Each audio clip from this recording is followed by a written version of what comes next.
ஒரு 1.5 வருஷம் பழமையான ஒரு தென்னை மரத்தை நம்ம பிடுங்கி மாற்ற போகிறோம். சரி, மாற்றலாமா அப்படின்னு நிறையா பேர்த்துக்கு டவுட் இருக்கும்.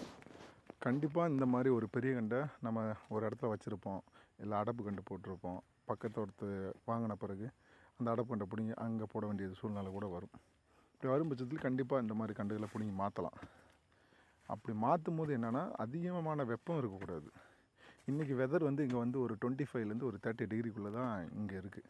ஸோ இந்த மாதிரி நாளை நம்ம செலக்ட் பண்ணும்போது பாடுவாசி கண்டு சாகாது. வேரோட பிடிங்கி மாற்றாலும் ஒன்றுமே ஆகாது. ஸோ இந்த இப்போ நாங்கள் தோண்டிக்கிருக்கோம், இதை அப்படியே பிடிங்கி போய் போட்டு உடனே தண்ணி ஊற்றி விட்டோம்னா ஆயிரும். ஆனால் ஒன்று என்னென்னா, இந்த மாதிரி நம்ம ஒரு இடத்துக்கு மாற்றும் போது மட்டையெல்லாம் வெட்டிடணும். ஆல்ரெடி ஒரு ப்ராசஸில் அது இருக்கும். நீர் வந்து நீராவி போக்கு நடைபெற்று கொண்டு இருக்கும். அதை நம்ம என்ன பண்ணணும், அந்த இலைகளை வெட்டும் போது மரத்தில் உள்ள தண்ணி வந்து மரம் எடுக்கிறத நிப்பாட்டிக்கிறோம். கிளைகள் இருக்கும்போது நீராவி போக்கு நடைபெறும். ஆனால் வேர் இல்லாதனால அப்போ மரம் வந்து அப்படியே கொஞ்சம் கொஞ்சமாக சுருங்கி செத்துடும். இப்போ என்னென்னா, இந்த இலைகளை வெட்டும் போது இன்னும் நாங்கள் இலைகள் வெட்டுவோம் அதை பிடுங்கின பிறகு.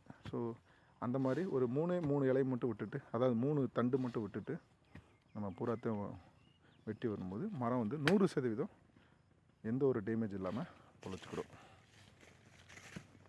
சேர்க்கலாமா?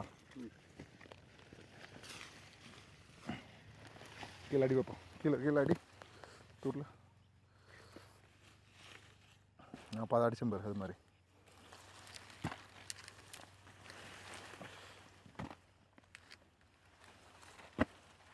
ஏய் ரொம்ப தூரில்